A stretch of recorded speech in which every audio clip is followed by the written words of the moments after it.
Gracias por continuar con nosotros y bienvenidos a los que recién van llegando a este tercer Congreso de Prensa y Literatura, siglo XIX y XX. Bueno, esta tarde tenemos con nosotros 4 ponencias. Esta es la mesa número 2. Tenemos en primer lugar a Fernando Curiel con la ponencia, bueno, de aquí del Instituto de Investigaciones Filológicas, con la ponencia 3 periodistas 3, Reyes, Revueltas y Fuentes. Después seguiremos con Antonio Cajero Vázquez, que en conjunto con Sergio Ugalde del Colegio de San Luis y de la Facultad de Filosofía y Letras respectivamente, nos presentarán la ponencia La marea de los días, una columna desconocida de José Revueltas en El Popular.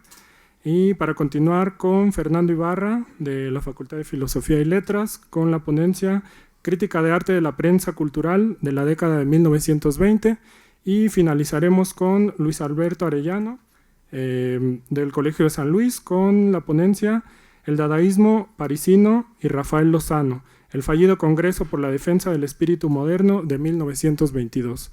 Así que, bueno, agradeciendo nuevamente su presencia y sin más, damos inicio a la ponencia del doctor Fernando Curiel.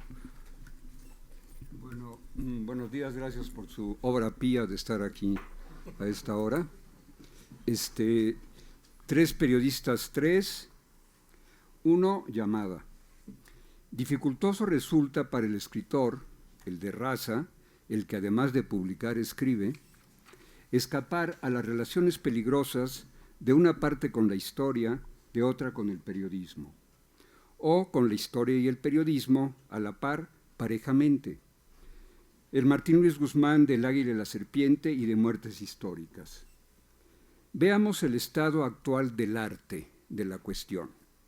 Si la novela, el cuento jamás, ha sido objeto de actas de defunción que quedan en enfurruñados e infundados malos presagios, la historia, tras su desliteraturización, ya por las ciencias sociales, la economía en primer término, ora por las ciencias exactas, el pasado conocimiento exacto, se ha restituido como narración, como escritura, como literatura. El periodismo, por su modesta parte, encontró en los procedimientos novelescos su más alta floración reciente. El New Journalism, perla de la corona, la non-fiction novel. Párrafo el anterior, jalonado por la nueva novela latinoamericana, Michel Desserteau, White, Riquer, Tom Wolfe y su pandilla de periodistas, escritores, rockstars. Hablo, en el caso de Las nupcias, novela periodismo, de la influencia de una doble tradición, la implantada respectivamente por la novela realista de Flaubert y Dostoyevsky y por la novela vanguardista de Joyce y Faulkner. De la primera, tómanse criaturas y tramas, de la segunda, el juego experimental del lenguaje y de las estructuras. Tradición de la ruptura, contra la que revientan, por cierto, procedentes del campo autoritario de la teoría, los afanes de estructuralistas, neoestructuralistas y posmodernistas de borrar al escritor, al autor, al personaje, a la trama y de remate al significado mismo del significante literario. Moda de la indecibilidad, batalla perdida pero engatusadora de incautos. Tema de otro cónclave académico. En fin, digo que en 3 escritores patrios, tales cancelaciones y préstamos, imbricaciones y hibridismos de la literatura, la historia y el periodismo alcanzan, a fe mía, alto registro. Aludo a Alfonso Reyes, ateneísta redomado, José Revueltas, uno de los del grupo, está por definirse si generación del 14, Carlos Fuentes, miembro y portavoz de la generación, en principio unameña y abogadil de medio siglo. Loor a Mario de la Cueva, su gestor. De los 3 diestros mencionados me ocupo en esta faena. 2. Atenuantes. Pero ruego a ustedes ténganse estas páginas como apuntes. Para su pleno despliegue requiero asentar meditaciones previas o en marcha. En el caso de don Alfonso, debido a su vocación, así en la teoría como en la práctica, de historiador y de periodista, filones en los que vengo afanándome. En el de Revueltas, en razón de haberme ocupado ya de una recopilación de piezas periodísticas suyas y de ser objeto de una caracterización en proceso, la de Los Muchachos de 1914, junto a Paz, Huerta, Beltrán, Solana y otros. Esto en un juego que sigue sus edades y contextos. Por ejemplo, que andaban en sus 7 años cuando Álvaro Obregón ocupó de jure y de facto la presidencia de la República. La segunda vez era nada más de jure, no de facto. En sus 22 años, cuando estalló la Guerra Civil Española, en sus 25, cuando Hitler se anexó a Austria e invadió Polonia, Checoslovaquia y Francia, etc., más la diferencia específica e internacional de uno de ellos, Octavio Paz, habitante de Estados Unidos, Europa y Oriente. Y en el caso glamuroso de Fuentes, de un lado, la añosa certeza de ofrecer la personalidad más extrema, biografiable de nuestras letras, Saturno que todo lo devora. Y ser pieza clave, don Carlos, en mi arqueología en marcha, en proceso de los 60s, cuyo título no tengo empacho en confiarles. Poética de los 60s, una vida en la Ciudad de México, mi vida. 3. Aclaración. En obsequio del tiempo programado y por ocuparme del Ateneo de la Juventud mañana y tarde, dejo el análisis de Alfonso Reyes para otra ocasión. Únicamente establezco a. Que la generación que empolla a Reyes y a los suyos, la generación del modernismo, contó con formidables cronistas sin que además anticipatorios se les escapara uno de los géneros más exitosos y socorridos del nuevo periodismo, el perfil y o silueta. Máscaras la llamaron. Seamos serios, reputemos las máscaras de las revistas modernas algo más que club de elogios mutuos. B. Que más de casas editoriales, el mundo de aquellos años para la escritura fue el de la prensa, con el precedente del aluvión doctrinal de la larga contienda trasladada a la prensa de liberales y conservadores, con todo y su dimensión intervencionista extranjera, lo que determinará que los otros 60s, los del siglo XIX, se resolvieran en dos desenlaces, el de una guerra civil y el de una guerra de liberación nacional. Y sé que nunca, ni al regreso definitivo al país en 1939, estuvo Alfonso Reyes alejado de revistas y periódicos, con la ejecutoria de 2 colecciones literarias, en Madrid Índice, en Buenos Aires Cuadernos del Plata. Nada más lógico que entre sus títulos se hermanaran la antigua retórica y las mesas de plomo. O que en La Aventura de Monterrey, periódico y o correo literario, fungiera Reyes de empresario, editor, director, distribuidor, formador, corrector, colaborador, editorialista, reportero, crítico y en veces solitario lector. 4. J.R.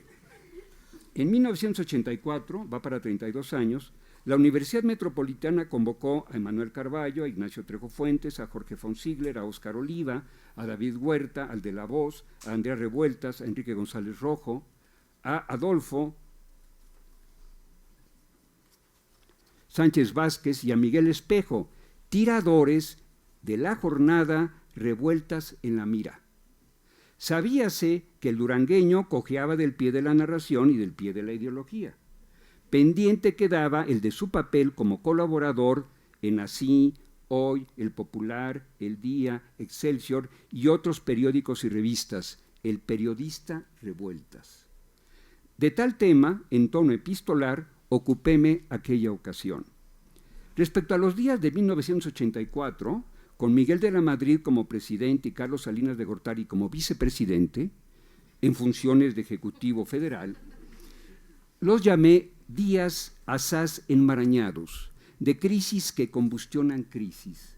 A todas luces me quedé corto, lo que faltaba, y me temo lo que falta. No hacía mucho habían aparecido en las obras completas de don José Revueltas editadas por Era, Visión del Paricutín y otras crónicas y reseñas, tomo número 24.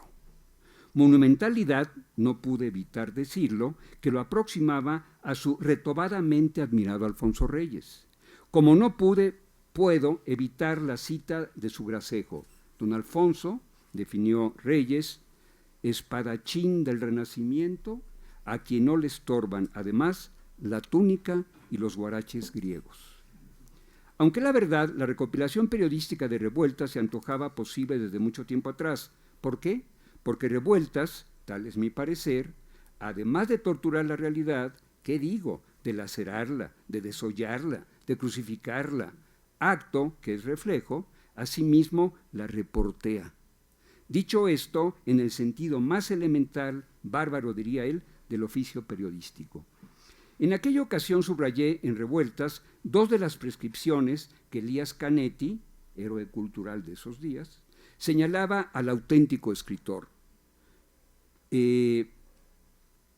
Al auténtico escritor, no añado al que publica pero no escribe. A saber, vivir con el hocico, perro de casa, pegado en las entrañas humeantes de la sociedad e ir contra su tiempo.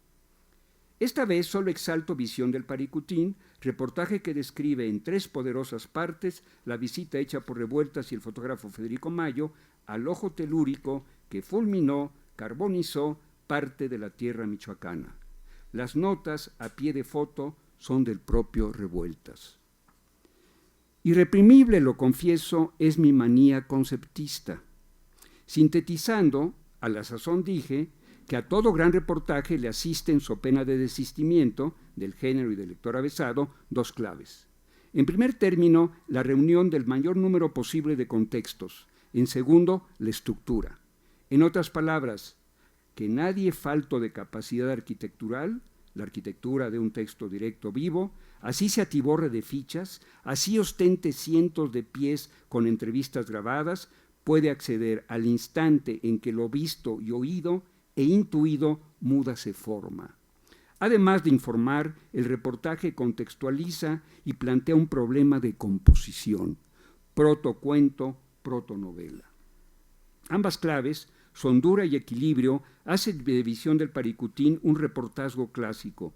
A partir de su eficaz, de su dramático arranque, escribe Revueltas, Dionisio Pulido, la única persona del mundo que puede jactarse de ser propietario de un volcán, no es dueño de nada.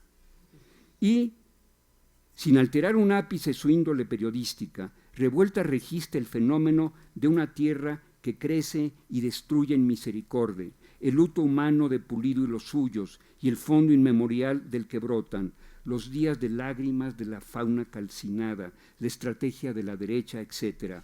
Esto con un lenguaje plástico, metafórico, sin duda excitado por esa lucha planteada por el Paricutín entre la luz y las tinieblas. Es tan figuradamente real el reportaje de José Revueltas, la sensación de un sudario negro, de un alto bosque funeral, que el Paricutín y Dionisio Pulido, aquellos seres de la naturaleza y la historia tan natural de Michoacán, pudieron no haber existido, ahora como entonces. Su huella, dolor, caos, indefensión, es la de un símbolo. No sé si ustedes conozcan una prueba más definitiva de un texto realista o no. Solo añado que esto del lenguaje figurado cunde.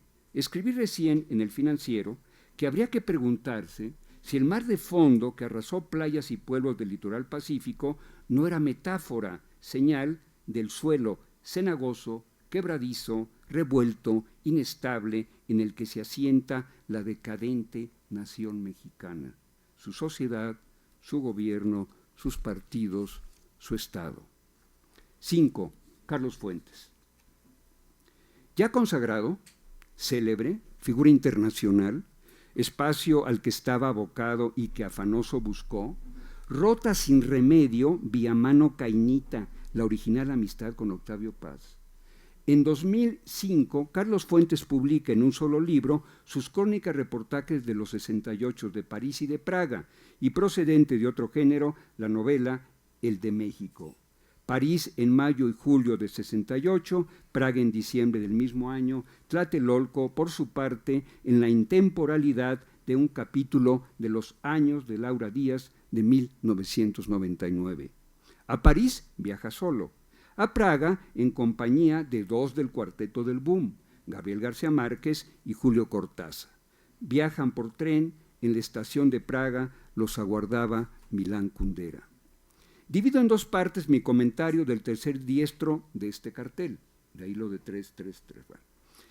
El repaso de París, la Revolución de Mayo, mi ejemplar que sobrevivió a iluminaciones y tinieblas, cielos e infiernos, edades, domicilios capitalinos, y el comentario breve de su libro de los 68, geografía textual que torna fronterizas a las capitales de Francia, Checoslovaquia, todavía un solo país, y el barrio de los sacrificios de la Ciudad de México.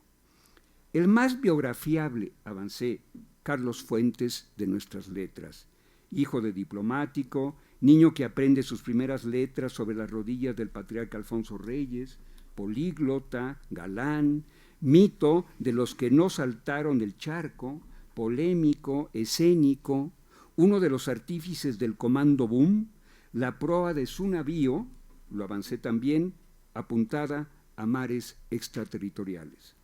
Sin la adicción alcohólica, pero semejante halo de tragedia, nuestro Francis Scott Fitzgerald. Pertinente resulta, en su caso, la afirmación de que periodista es quien escribe para la prensa. Y vaya si lo hizo Carlos Fuentes. En 1975, en Tiempo Mexicano, libro ejemplo de migas y subterfugios, presume, no encuentro otra palabra, haber publicado en los últimos 3 lustros cerca de 1.500 cuartillas periodísticas. Mapa mundial. En México, siempre, política, El Espectador, etc. En Europa, el Sunday Times de Londres. En Estados Unidos, los Studies on the Left, The New York Review of Books, entre otros. A Carballo le presumirá, que he presumido, por carta, haber agotado tinta y músculo firmando autógrafos en el Hotel Palace de Madrid. Digo, si eso no es presumir. La condición periodística y de dado la historia de Fuentes tiene origen personal y generación. Repito, los de medio siglo. Bien, tengo sobre mi burro de trabajo, mesa de carpintero, un ejemplar casi intacto, las cubiertas al aire, de París, la Revolución de Mayo. Revista de un solo número, salida de la imprenta Madero, entonces en Aniceto Ortega, de un rojo subido que mezcla negros, en la portada una joven guerrillera urbana y fechada en París, mayo-junio de 68. Aquí se levantaba la ola que reventará en octubre en Tlatelolco. Las fotografías son de Antonio Gálvez, el periodista Fuentes dedica la revista a la pareja Seyur Orfila Reinal, todo políticamente correcto. Revueltas cubre un volcán natural, Fuentes un volcán histórico. Grandes reportajes ambos, acopio exhaustivo y forma afortunada. Gran reportaje en efecto el de Fuentes, realizado en las calles, a pie, sobre la puesta en escena de La Contestación, la Comuna de París rediviva. Ser joven y rebelde y estudiante te hace protagonista de la historia. El campesino, la burguesía, el obrero, el proletariado, no. Joven en pie de guerra contra el establishment. Devoción juvenilista de la época y de la mente privilegiada de no pocos ya en edad avanzada, Marcuse, por ejemplo. El tono lo fija la entrada. ¿De dónde vienes, camarada? Es el primer saludo de los jóvenes que han salido a hacer la poesía y la política en las calles de una ciudad que no me atrevo a reconocer y que, sin embargo, solo ahora es idéntica a sí misma. Un París de manos abiertas donde llegar de significa unirse a. 3 minutos es muchísimo, ya voy a acabar. Sí, no voy rápido. Pueden ser 2. Keywords: camarada, jóvenes, poesía, idéntica a sí misma, irreprochable mensaje, que ya quisieran los que hoy, sin punto de comparación, ni intelectual ni de prestancia, imitan al mediático Fuentes. París, la ciudad que lo sepultará, siempre revolucionaria. Siguiente párrafo. Ya lo había visto. Sí. Siguiente párrafo. Unirse al diálogo, a la fraternidad y al amor de una revolución que en primer lugar ha tenido lugar en las conciencias y en los corazones. Keywords, todas una por una. Ebullición revolucionaria. Los cafés, los bistrós, los talleres, las aulas, las fábricas, los hogares y las esquinas de París. Gran seminario público. Desaparecidos los medios electrónicos, las revistas ilustradas, la gasolina y el auto, el reloj, ciertas marcas de cigarrillos y los chismes sobre la princesa Grace y John Holiday, ocupa su lugar el contacto humano para escuchar, hablar, reivindicar la libertad de interrogar y de poner en duda. Realidad soñada, épica, sin duda. El no precisamente joven, pero ni por pienso viejo, Carlos Fuentes, dedica 32 apretadas páginas a constatarla, a publicitarla, a predicarla.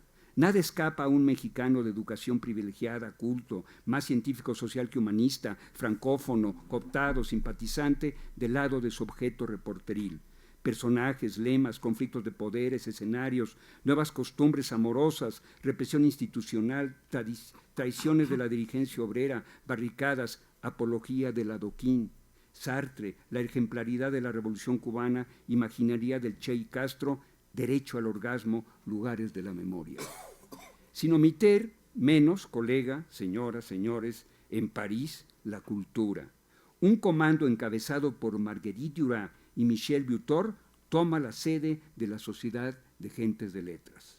Estados generales del cine, contestación del teatro burgués convencional, retiro de los pintores de su obra en el circuito oficial de galerías, propuesta en el conservatorio de expropiación de las estructuras sonoras.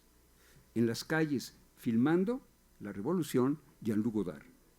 Y el gran final del reportaje carlista, es solo el comienzo, la lucha continúa. Pasan 30 años y uno, en los 68, Carlos Fuentes habla reflexivo de derrota pírrica. Es la última, ¿sí puedo? ¿Sí? Sí. Y en México, en fin, no es comprensible la historia del país del 68 para acá sin la historia del país antes de y durante el 68.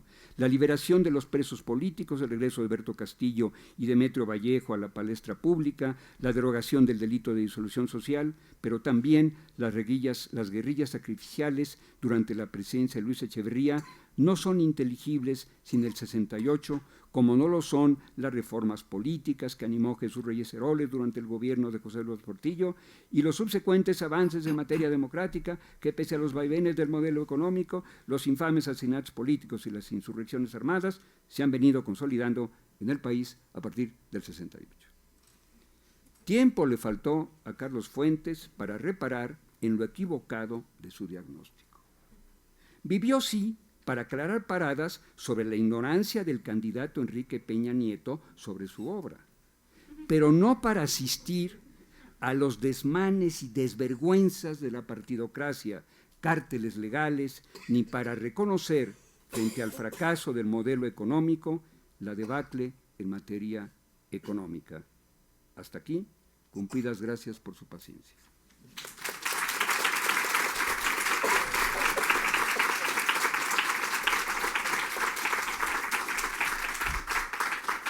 Bueno, le agradecemos a Fernando Curiel por su lectura, sin duda una visión muy interesante sobre la faceta periodística de estos tres escritores. Y ahora le damos la palabra a Antonio Cajero Vázquez del Colegio de San Luis, que bueno, él será el lector, pero escribió el trabajo junto con Sergio Ugalde Quintana. Y adelante.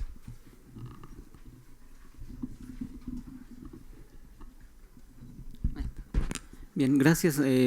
Emiliano y Gaby me están haciendo el favor de repartir una hoja en que aludiré en una parte de mi ponencia.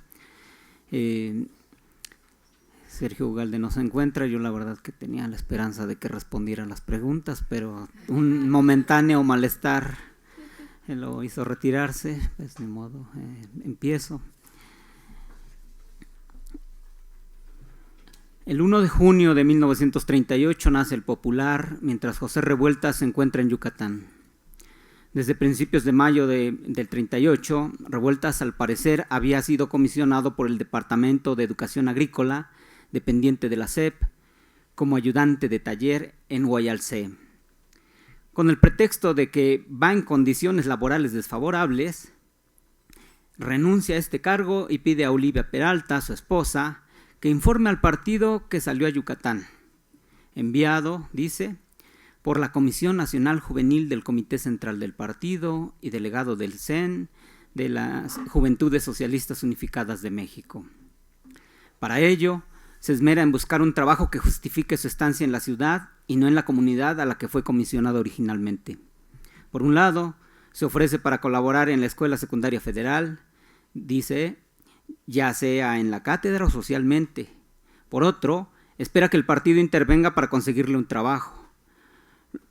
Lo habían precedido en esta travesía, exactamente un año antes, Octavio Paz, Octavio Novarro y Ricardo Cortés Tamayo.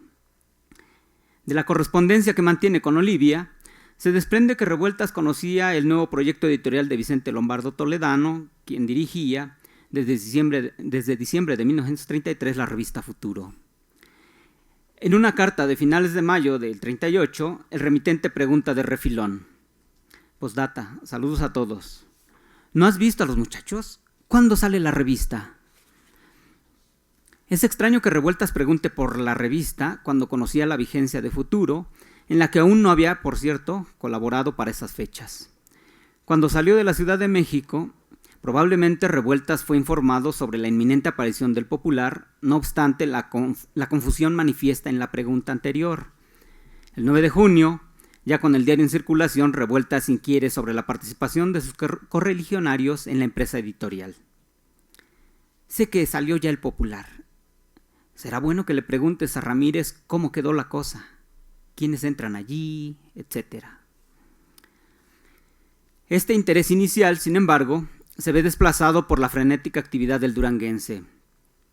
Dicta conferencias sobre la educación socialista y sobre el petróleo, colabora con el Machete y se enfoca en una serie de artículos para el Diario del Sureste, espacio en el que se ocupa de diversos temas, sobre un discurso de Marinello transmitido por radio, sobre Puente en la Selva de Traven, sobre el atleta Joe Louis, por citar algunos.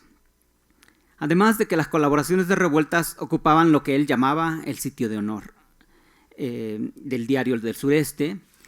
Recibía 5 pesos como pago por cada artículo publicado, lo que sin duda alimentaba este frenesí creativo.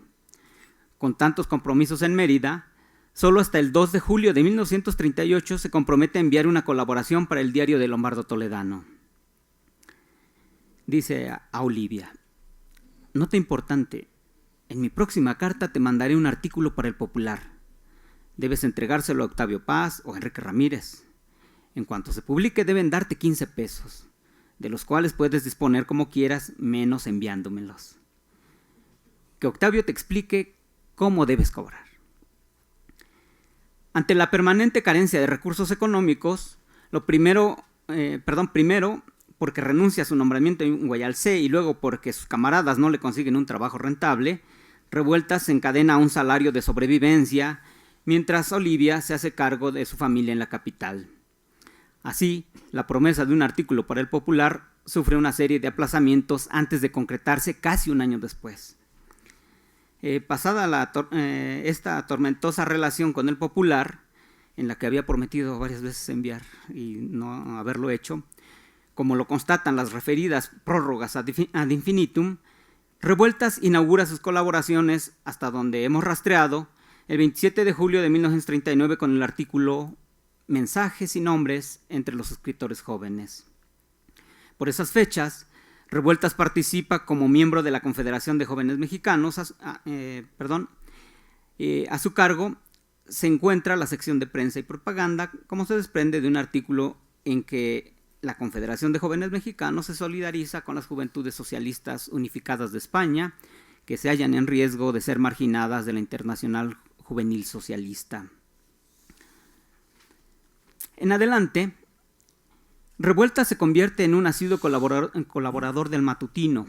Por ejemplo, tiene a su cargo una columna denominada Lecturas, que mantiene desde octubre de 1939 hasta junio de 1940, aunque ocasionalmente era suplantado por alguno de sus colegas cuando él no podía enviar su colaboración, como ocurre el 7 de noviembre de 1969.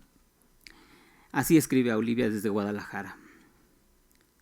En el Popular me pagaron, así que tú debes presentarte de cualquier modo con el fin de hacer los recibos de la semana pasada y que te los hagan efectivos la próxima. Además, la semana próxima debes hacer lo mismo. Suplícale a Ramírez que durante la semana próxima él haga con mis lecturas, es decir, su columna, que él haga mis lecturas, perdón. Si yo tengo tiempo e imaginación, escribiré algo, pero no se lo aseguro. El motivo de esta ausencia es el siguiente. Revueltas sale de gira al noroeste del país comisionado por el partido, específicamente a Empalme, Sonora.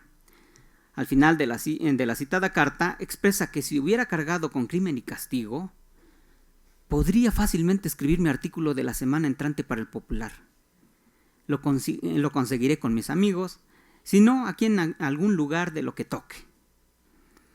Al parecer, consiguió el libro de Dostoyevsky por algún medio, porque 10 días después, el 17 de noviembre, apareció Contradicciones de un genio, Dostoyevsky reaccionario.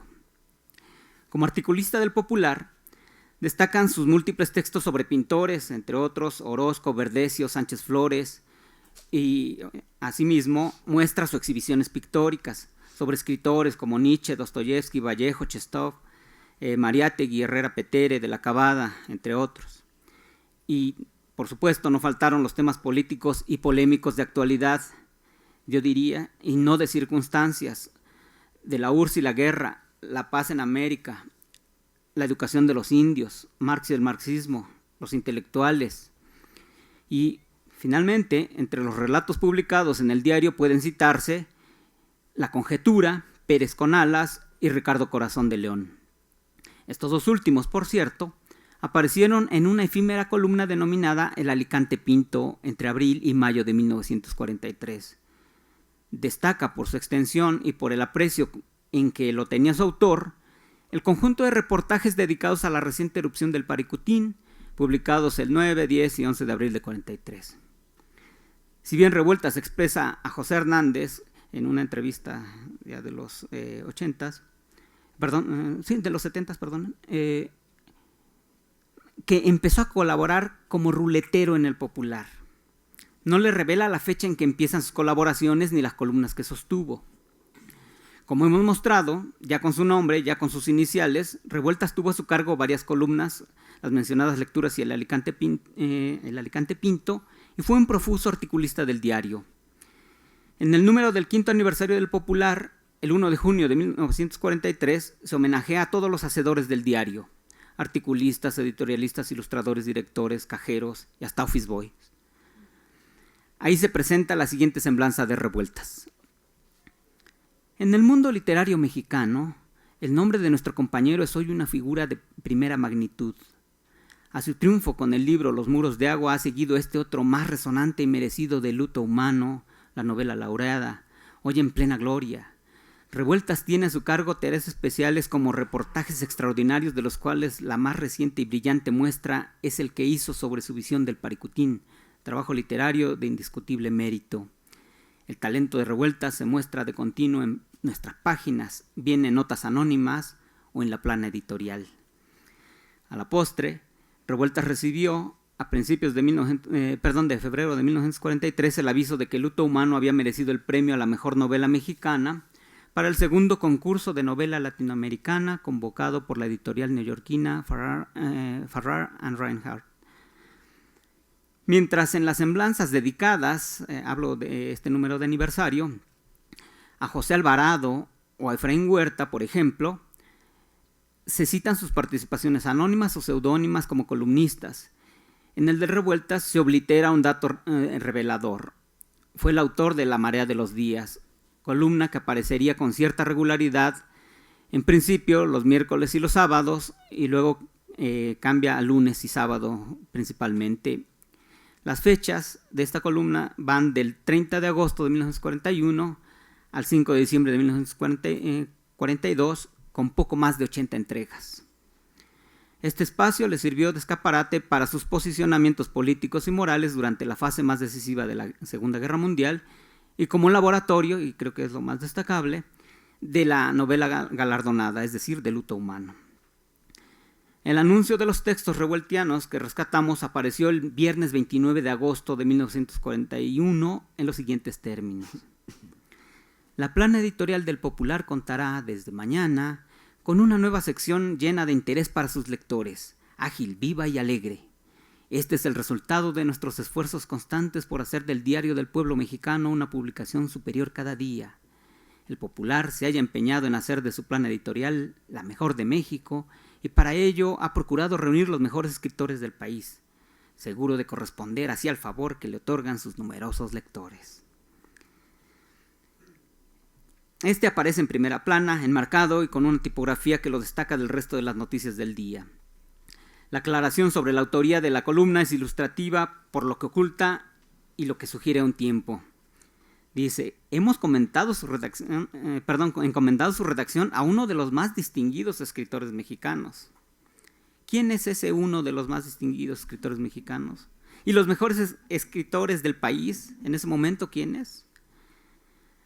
A El hombre de la esquina de Efraín Huerta, sin firma, a Calaveras de Alvarado, que firmaba con 2X, y Ayer dijeron, que es anónima, se suma la columna de Revueltas para conformar la playa de colaboradores del Popular, cuya nómina se nutrió con los exiliados españoles como Moreno Villa, Sánchez Barbudo y Lorenzo Varela, intelectuales alemanes como Anna Siegers o franceses como Simón Terry, pero se habría enriquecido o por lo menos habría tenido otra faceta si Octavio Paz hubiera sido constante en sus colaboraciones anunciadas, igual que las de Revueltas, aunque en este caso fueron del 14 de octubre de 1941, y era el siguiente anuncio.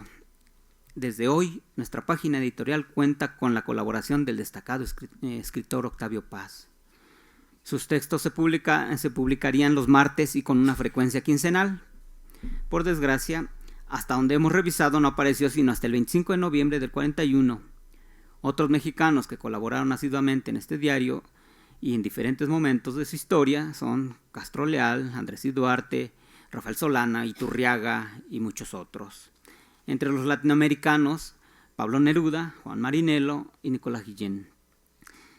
Voy a la materia de la columna. El pueblo y el gobierno, la historia y el tiempo, la marea de los días.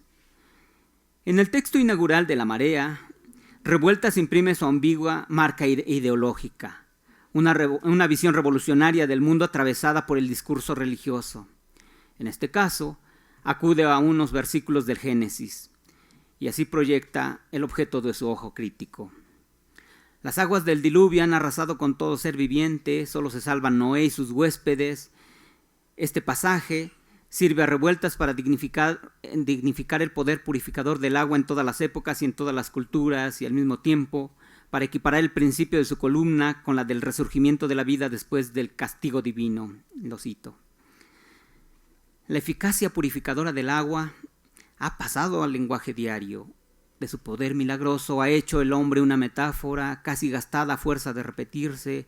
El pueblo, como el agua, purifica cuanto toca y como el mar produce olas y tempestades. Hasta aquí Revueltas. Pero no queda ahí la analogía. El mar es el pueblo, según él, la nave el Estado, el tiempo es el mar, la historia, la marea con sus olas, tempestades, catástrofes y bonanzas. Las coloridas olas, a su vez, muestran el vaivén del mar de la historia, sus encuentros y desencuentros. Ahí están las azules olas anarquistas, parientes del ala falangista, las pardas que se disputan Europa dentelladas, y no podía faltar la ola roja, antesala de la aurora. Al final, el innominado columnista plantea los alcances de su pluma, mas también revela su identidad en clave, al final de este primer artículo. Esta sección no aspira sino a recoger, como una oreja, los diversos rumores del mar y a señalar altímetro y barómetro al mismo tiempo, la altura, la importancia, la temperatura y el color de las revueltas aguas que tocan nuestras costas.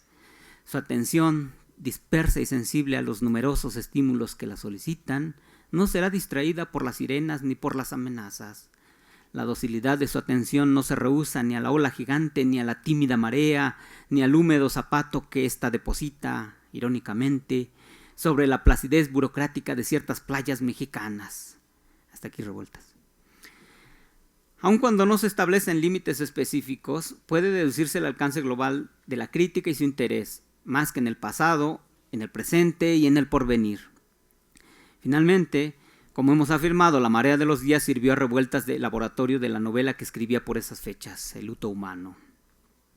Además de discurrir sobre la guerra, la política nacional e internacional, la cultura y la literatura, se da tiempo y espacio para soltar la pluma y ensayar.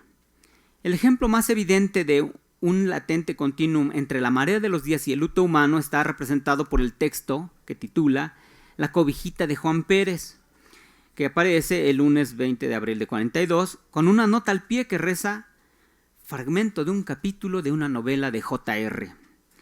Para un lector perspicaz, esta colaboración habría servido para identificar al autor de la columna, por supuesto, si resolviera el acertijo de las iniciales. Hay otros pasajes de la novela cuyo germen se encuentra en los ejercicios críticos del periódico y de los cuales solo reproduciré, y son los ejemplos que ustedes tienen, los que delaten una afiliación incuestionable. El primero que tienen en mano izquierda es parte de El hombre, hijo del hombre, del 2 de marzo de 42, que tiene en principio un sentido estrictamente político, y en el que el cronista reúne un ejército de hombres de diversos oficios en busca de una sola causa, perdida, no se sabe en qué recovecos de la historia, mientras viven en un éxodo permanente. Y ahí lo tienen ustedes, no sé que no lo tienen todos, no lo voy a reproducir por el momento, pero sí diría que abunda en expresiones cortas, en series copiosas, en elisiones y polisíndetos de cierre que imprimen un ritmo vertiginoso y que se suaviza en la novela, donde la escena se enfoca en los personajes Adán y Úrsulo y borra el acento político mientras se pondera el religioso, y es el texto que tienen enfrente, ¿no? Es el primer texto que tienen en la mano derecha. Luego, en La gravitación soberana del 30 de marzo de 42, puede identificarse otro fragmento relacionado con el pasado del sacerdote, anónimo en el caso de la novela, quien se recuerda como un cruel jefe cristero e indolente guía, y también rememora cómo se ve tentado por una mujer decente y cómo una prostituta muestra un temor irracional ante la investidura sacerdotal. El esbozo al que me refiero, que se halla en La marea de los días, lo tienen en segundo momento, en mano izquierda. Y mientras que en El luto humano, la trama adquiere una mayor complejidad narrativa por la introspección del indio, marcado en cursivas, y la inestabilidad del narrador, que se acentúa por la alternancia de distintos grados de conocimiento, los cuales, a su vez, impiden saber si estamos frente a una voz omnisciente, equisciente o deficiente, porque se combinan, ¿no? Se entremezclan como todo lo que es el luto humano en general, ¿no? Es una novela de fronteras en todos los casos. Finalmente, el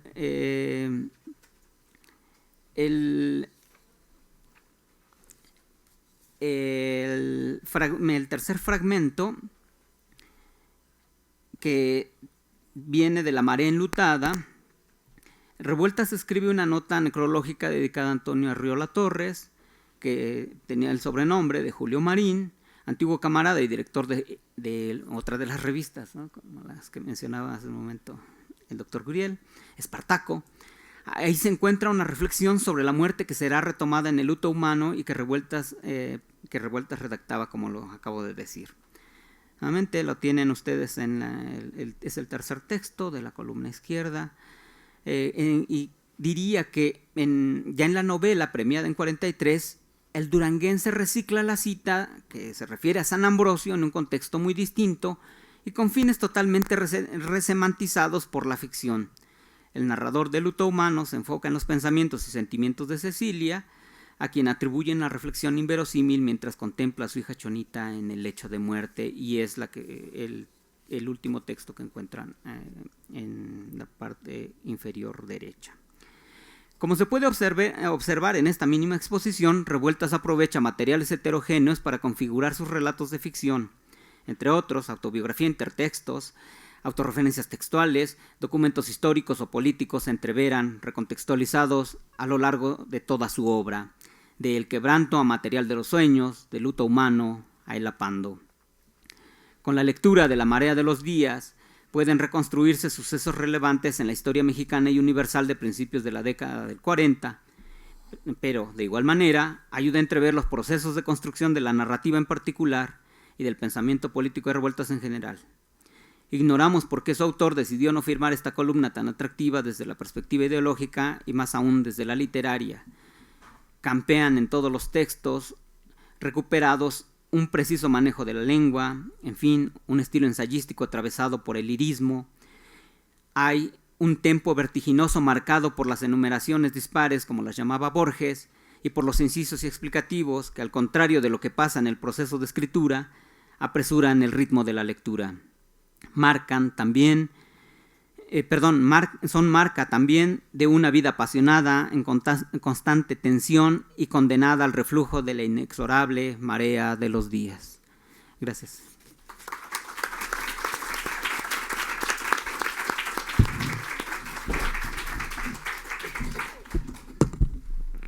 Muchas gracias por tu lectura, Antonio. Y bueno, ya saben, cualquier pregunta dirigirla a Sergio Ugalde, in absentia. A continuación, vamos a dar la palabra a Fernando Ibarra Chávez de la Facultad de Filosofía y Letras. ¿Qué tal? Buenas tardes. Sí, se ve, perfecto. En todos los rincones de casas o jardines encontramos hileras de hormigas que mantienen perennemente su andar líquido en las filas castrenses, siguiendo el instinto y el bien común, a partir del rastro de una trayectoria que cada una deja a su paso y que se refuerza con el andar de sus compañeras. De repente, algún accidente borra dicho rastro y las hormigas corren desesperadas por los alrededores, tratando de volver a encontrar el camino trazado o intentando construir otro que las vuelva a conectar con su destino y su misión. La Revolución Mexicana también fue como un accidente que desdibujó los frágiles cauces culturales del país. Tanto los artistas como intelectuales que seguían viviendo en México se movilizaron como aquellas hormigas para hallar o reinventar un nuevo camino que debía seguir la vida cultural de una patria en construcción. Muy distantes de la uniformidad de los insectos, los mexicanos no contaban ni con un instinto homogéneo ni con un objetivo preciso, y mucho menos podemos pretender que hubiesen concebido un bien común. A falta de una infraestructura propicia para el desarrollo científico, las humanidades fueron las primeras en germinar tras la lucha armada y las artes plásticas, cual amapolas, recibieron atención inmediata por su belleza o por sus narcóticos peligros. El florecimiento de las artes plásticas durante la década de 1920 trajo consigo la necesidad de una reflexión crítica y razonada que pudiera cimentar las actividades creativas con materiales sólidos, capaces de sustentar la gran edificación de la cultura nacional moderna. Estas reflexiones son muy importantes desde el punto de vista de la historia de las ideas, pero también tienen incumbencia en el ámbito literario, pues las ideas se propagaron en vehículos que manifestaban la opinión de su autor con la intención de describir, de persuadir o de informar al público receptor del arte. En este sentido, sin importar el papel que desempeñaran, los intelectuales y artistas posrevolucionarios en un principio encontraron en la prensa un terreno ideal para implantar sus preceptos, difundir sus pensamientos o cultivar sus ideales. Más tarde, la prensa se convirtió en campo de batalla, donde el debate estaba a la orden del día. Entonces entraron en la escena la argumentación, la desacreditación y hasta la ridiculización del adversario. Vale mencionar que el protagonismo quedó en manos del Universal Ilustrado y de revistas durante mucho tiempo, suplementos culturales de los periódicos El Universal y Excelsior respectivamente. En este medio, la crítica de arte encontró terrenos muy fértiles, siempre abonada con una buena dosis de política. En las décadas anteriores, la crítica se basaba en un principio común. Si la obra respondía a las exigencias académicas europeas, merecía galardón. Si se alejaba, era mejor ignorarla. La visión de los críticos de arte del siglo XIX difícilmente pudo concebir el desarrollo de un arte que no fuera eurocentrista. Tras la Revolución Mexicana y en buena medida con las sacudidas culturales que significaron las vanguardias, el arte mexicano dejó de buscarse exclusivamente en Europa y una de las propuestas fue remitirse a los orígenes de las tradiciones artesanales populares. Primero vino el reconocimiento de su valor estético, luego se debió convencer al público consumidor de las ventajas de cambiar el paradigma y más tarde la adopción de un modelo para la nación renovada. Por unos cuantos años, la prensa estuvo colmada tanto de imágenes como de textos que cumplieron funciones persuasivas con entusiastas argumentos que iban desde la toma de conciencia de la autenticidad, identidad y pertenencia del arte popular hasta las llamadas de atención, donde el comentarista aludía a las apreciaciones de algunos personajes estadounidenses que estaban dispuestos a invertir mucho dinero con tal de obtener lo que en México se encontraba solo en los tianguis más modestos. Cada hueste intelectual dirigió sus pasos hacia metas diversas, con aplomo y convicción. Algunos se agruparon como rebaños para consolidar un ideal cultural colectivo. Otros, como José Vasconcelos, prefirieron ser pastores. Desde la oficialidad, Vasconcelos contribuyó a la difusión y adopción del arte popular, quizá con las mejores intenciones, quizá con cierta ingenuidad. La prensa acompañó esta iniciativa con encomios y piezas oratorias. Además, se creó el famoso método de dibujo de Adolfo Besmogart, pieza editorial que se sitúa entre el instructivo y el tratado. Las críticas no tardaron en aparecer, incluso en las mismas publicaciones que meses antes externaron halagos. ¿Cómo podía pretenderse imponer un modelo de tradición en un país que destacaba justamente por sus contrastes culturales? ¿No era acaso un contrasentido estimular la libertad creativa del niño con la imposición de un estilo con carácter oficial o peor aún? ¿Cómo se podía sugerir a un artesano que mejorara sus ancestrales técnicas infalibles para parecer más mexicano de lo que ya era? Lamentablemente, México se encuentra en una zona sísmica donde toda construcción es siempre vulnerable de sucumbir, de modo que tanto la opinión pública como algunos manejos políticos contribuyeron a que las edificaciones vasconcelistas colapsaran. No todo se perdió, sin embargo.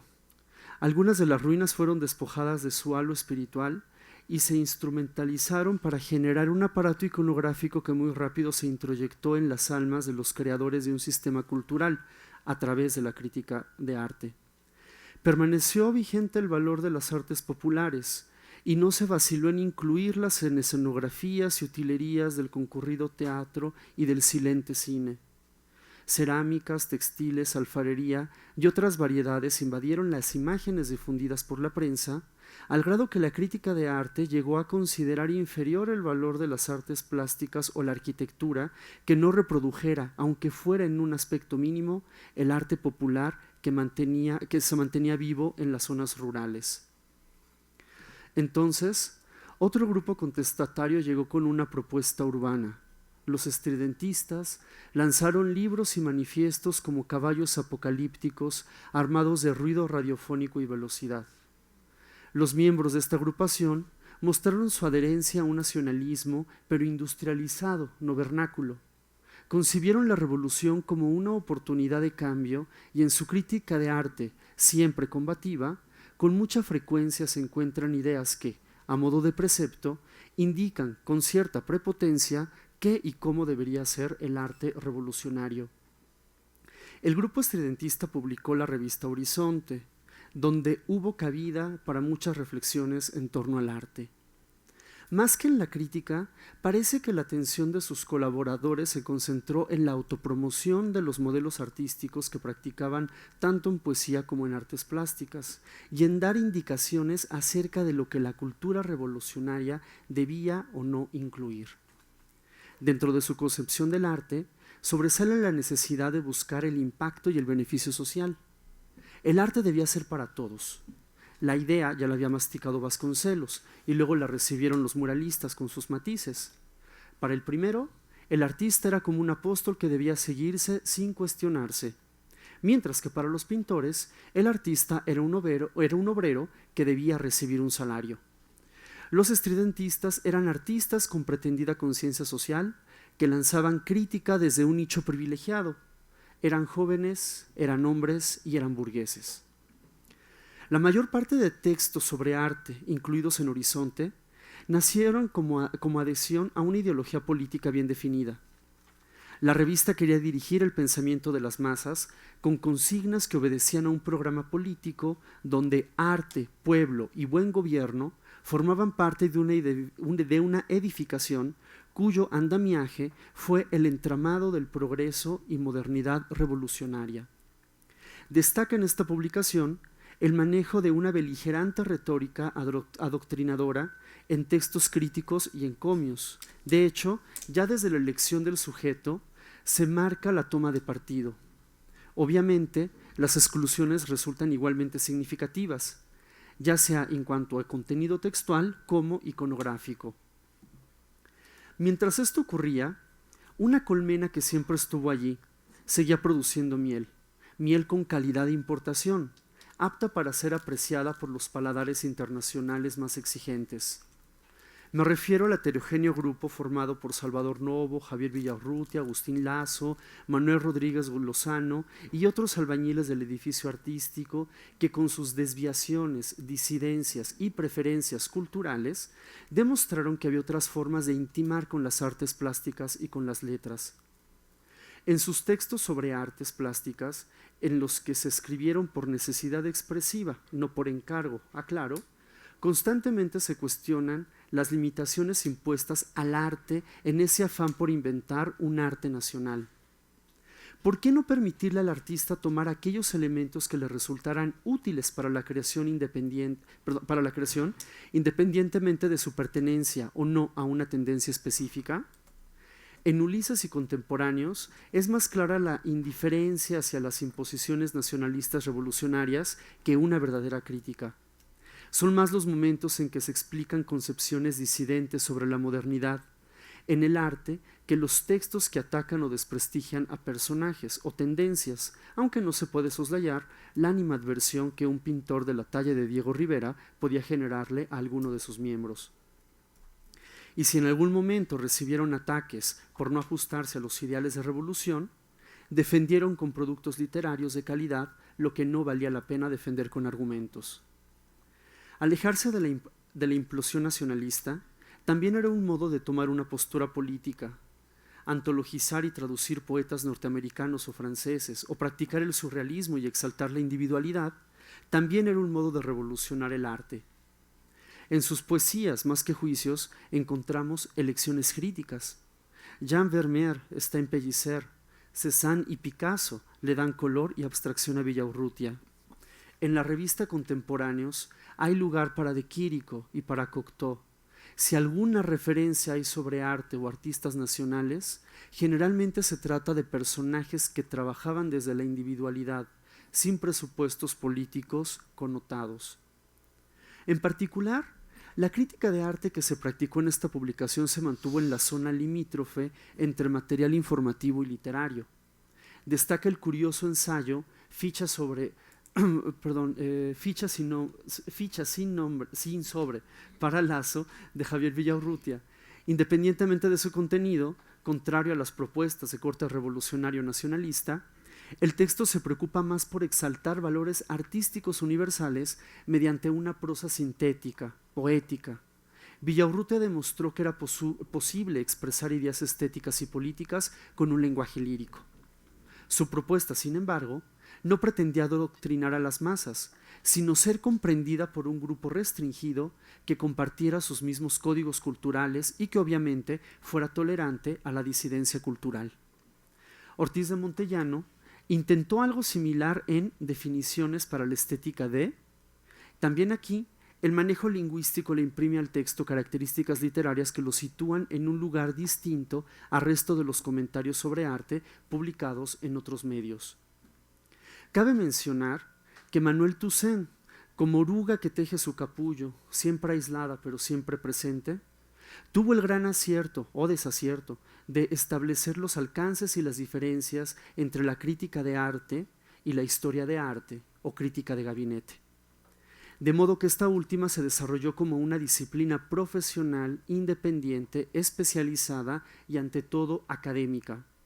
La crítica, en cambio, quedó en manos de personas interesadas en la cultura en general, a veces gente de letras, a veces artistas y en muchas ocasiones periodistas. La historia del arte exigía en todo momento conocimientos precisos y bien fundamentados, la crítica no. La crítica podía ser muy breve y divulgarse en cualquier publicación, la historia no. La creación artística después de la positiva proyección internacional de los años 20 siguió desarrollándose, generando cada vez nuevas tendencias que ya no estaban supeditadas a la postura política concreta. Por ejemplo, Carlos Mérida se apartó de las enseñanzas de Rivera, Orozco y Siqueiros, algunos se fortalecieron y muchos jovencitos que crecieron en medio de las polémicas de los años 20, para los años venideros, se incorporaron a las labores artísticas con fe, seguridad y confianza. El arte nuevo exigía una nueva crítica y la obtuvo. Es común que en toda democracia auténtica la crítica encuentre un lugar apropiado debido a la posibilidad de actuar con libertad, de proponer cambios, de reconocer aciertos y de denunciar abusos. En cuanto esa democracia se transforma en dictadura, desaparecen las opiniones, las alternativas y las posibilidades de proponerlas. En pocas palabras, no es necesaria la libertad porque no hay oportunidad para ejercerla. En las décadas sucesivas, pareciera que la crítica de arte como actividad política padeció ante la adopción de un discurso nacionalista oficial, donde los elementos que pudieron instrumentalizarse de manera más demagógica fueron los que triunfaron. Entre sus funciones, la crítica se distingue por impactar en el gusto de los lectores, pero ¿qué pasa cuando ya alcanzó su objetivo? ¿Qué ocurre cuando logra homologarse el gusto de las masas? ¿Estaremos frente a una dictadura cultural? La revista Forma, aunque se trata de un valioso producto cultural, creo que es el más claro ejemplo de propaganda sin ejercicio crítico definido. Con el paso de los años, todavía encontramos algunas páginas históricas o críticas, por ejemplo en El Hijo Pródigo, pero no llegan a ser más que los últimos ecos de una polémica que había perdido vigencia. Lo que era para un grupo elitista se mantuvo en la élite. Lo popular, aunque apreciado, no justificó jamás un ascenso social. Por lo demás, el arte popular no puede ser valorado bajo los mismos criterios que el arte académico.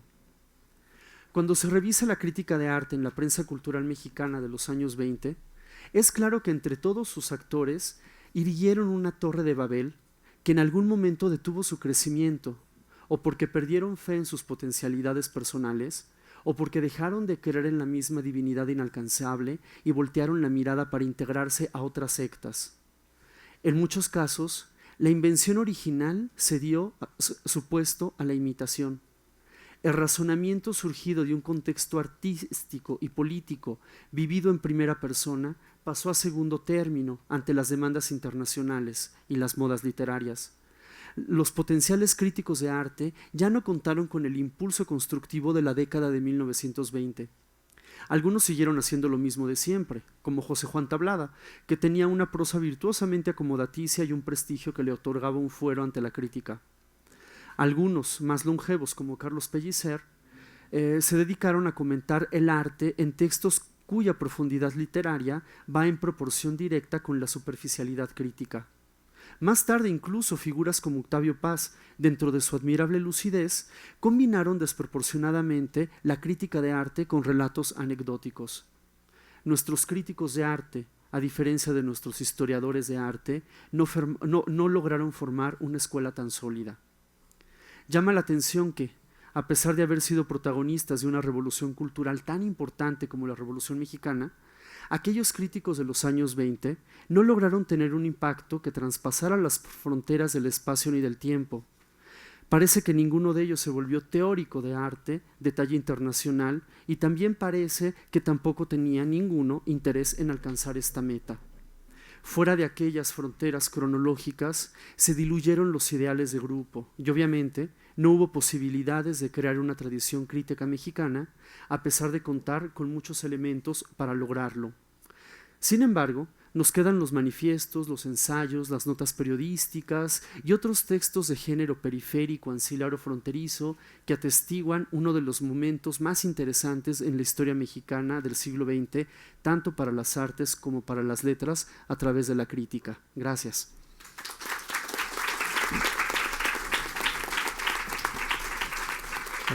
Agradecemos tu lectura, Fernando. Y por último a Luis Alberto Arellano del Colegio de San Luis. Gracias. Buenas tardes. El trabajo que voy a leer forma parte de un trabajo más amplio alrededor de la figura de Rafael Lozano, un olvidado, injustamente olvidado, cronista y director de revistas literarias de los años 20. El año de arribo a París de Rafael Lozano, 1920, coincide con lo que se ha recordado como el momento de mayor actividad de Dada en la capital luz. Tanto la conformación del grupo Dada en París como el arribo de Tristan Tzara a tierras francesas están íntimamente ligadas a la historia, protohistoria, del movimiento surrealista y de sus instigadores. Son los primeros años del grupo que conforman André Breton, Louis Aragon y Philippe Saupold.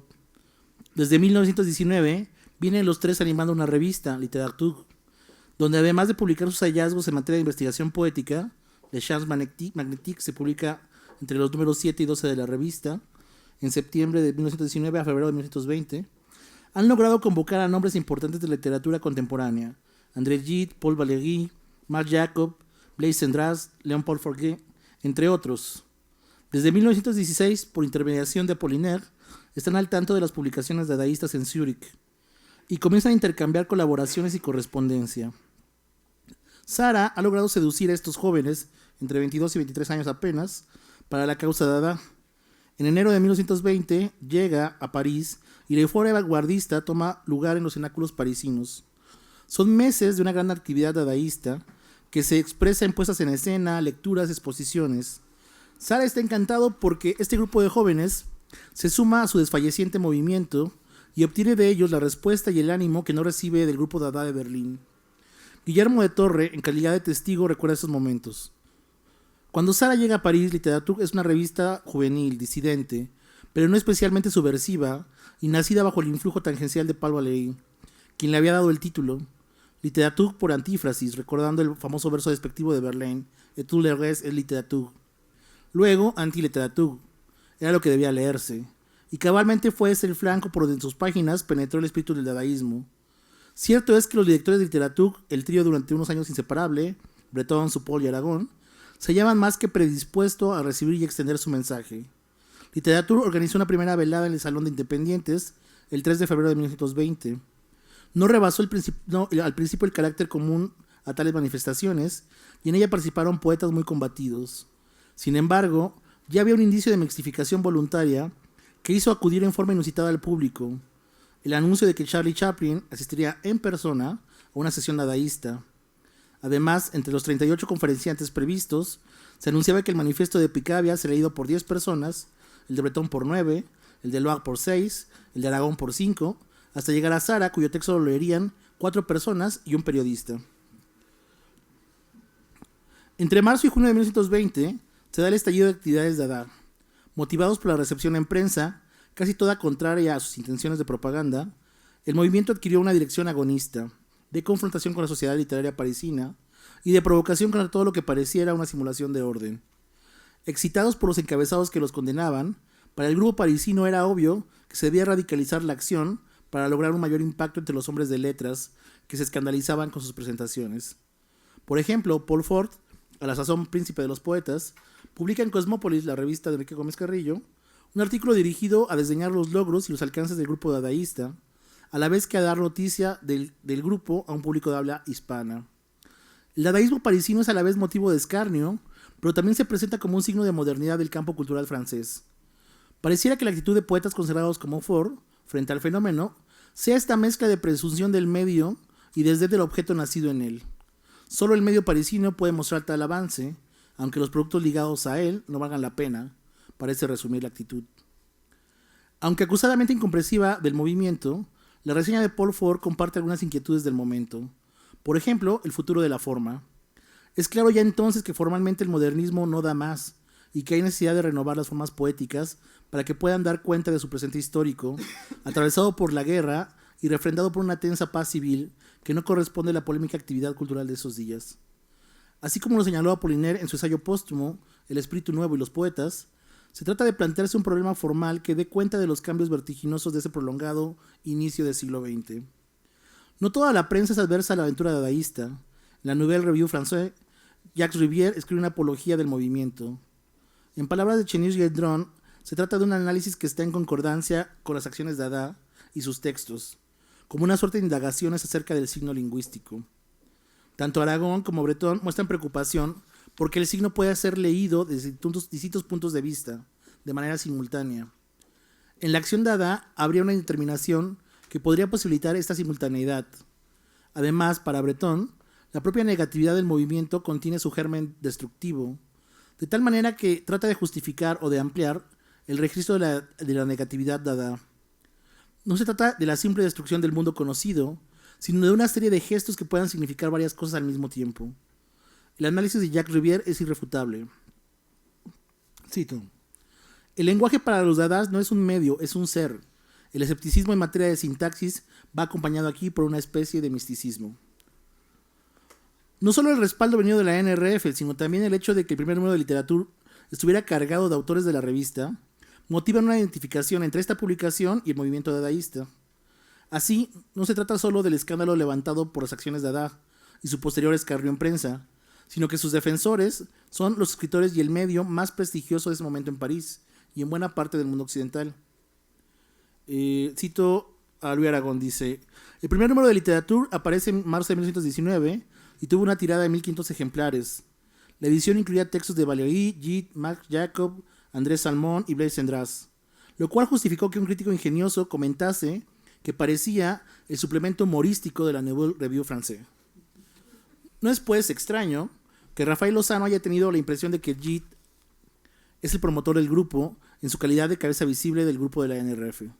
Dice en otro apartado Lozano: André Gide, que ha sido el primer Dada, está rodeado de una leyenda extraña. No duda en calificar algunas de las piezas breves, las soties de Gide, como de precursoras del movimiento Dada. Por eso no es de extrañar que su acercamiento al grupo de la NRF haya derivado en un seguimiento del movimiento. No se encontraba solo en este itinerario. Guillermo de Torre, a quien conoce porque forma parte de los colaboradores de Cosmópolis y de Cervantes, que llegarán a Prisma, está también en esta misma ruta. Guillermo de Torre, residente en Madrid, se encuentra escribiendo un libro sobre las manifestaciones de la vanguardia de esos años y tiene una serie de informantes en París. Y es posible que el propio Lozano se dibuje en este apunte sobre 1920 y el periplo de Dada. Dice de Torre: de marzo a junio de 1920 transcurre la temporada de máxima intensidad accional dadaísta. La combatividad de sus miembros se despliega cotidiana y entusiásticamente en una propaganda pintoresca y abrumadora. Dada acapara la actualidad y logra su más amplia irradiación en estos días. En la atmósfera intelectual de París gravita como una pesadilla amenazadora y al mismo tiempo regocijante el fantasma multiforme de Dada.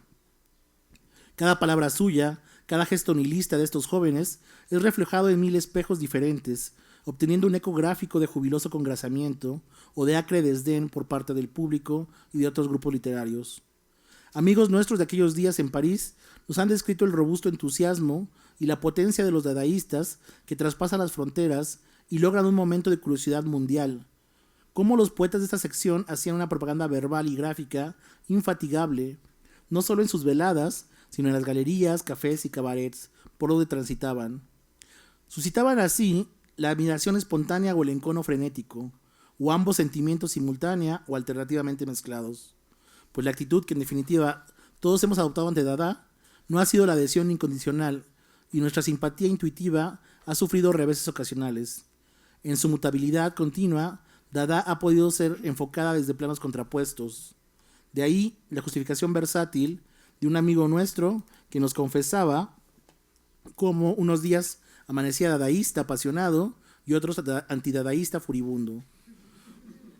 Patética veleidad contagiada por el vacilo de la duda que transmite Dada a todos sus elegidos.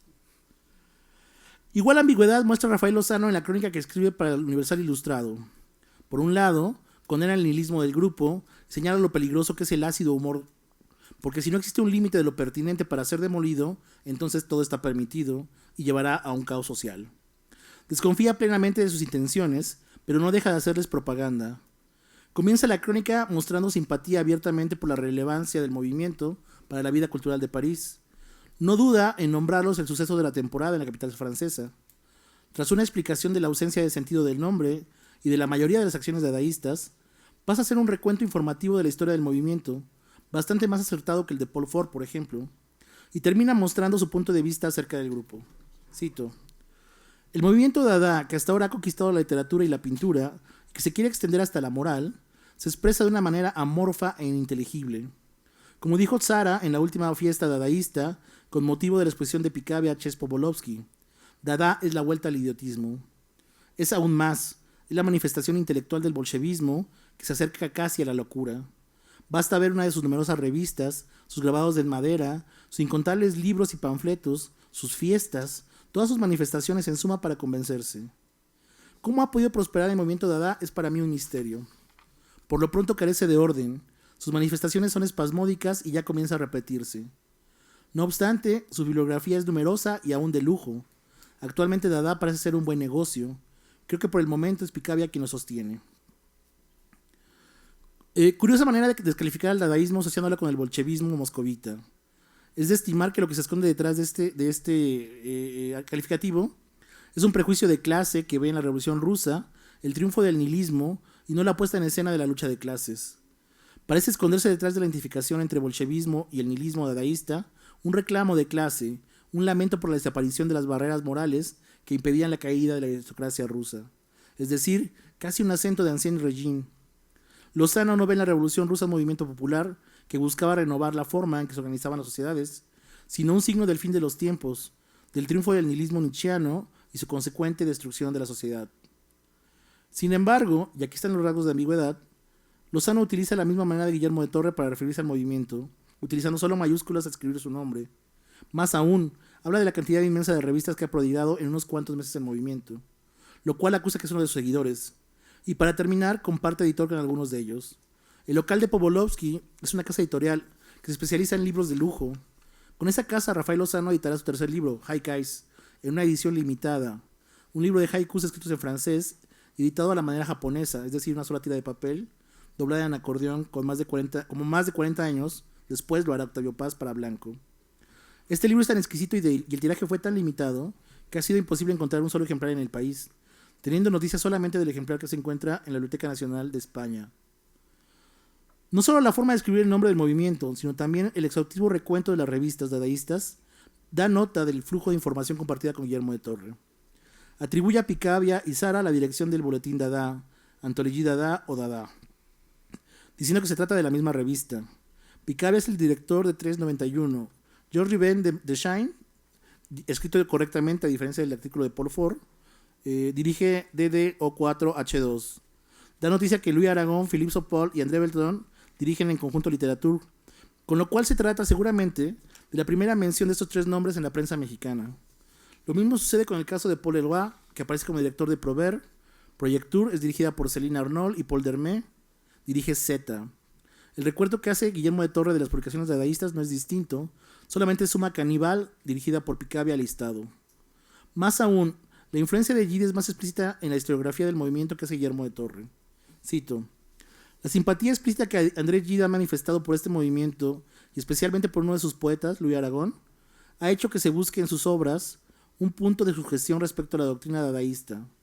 Algunos personajes de Palud, y sobre todo el Lafcadio de esa maravillosa novela de aventuras que es Los sótanos del Vaticano, son en rigor héroes y representantes de ese estado de espíritu en el cual, con una ausencia total de ética finalista, todo queda supeditado al impulso irreprimible de los más extrarradiales caprichos de la conciencia, que llevan a sus personajes hasta el robo o el crimen por capricho. Abriendo además un largo panorama de coincidencias, ha escrito André Gide: yo sueño con nuevas armonías, un arte de las palabras más sutil y más franco, sin retórica y que no pretende probar nada. ¿A quién libraría nuestro espíritu de las pesadas cadenas de la lógica? Mi más sincera emoción es falseada desde el momento en que la expreso.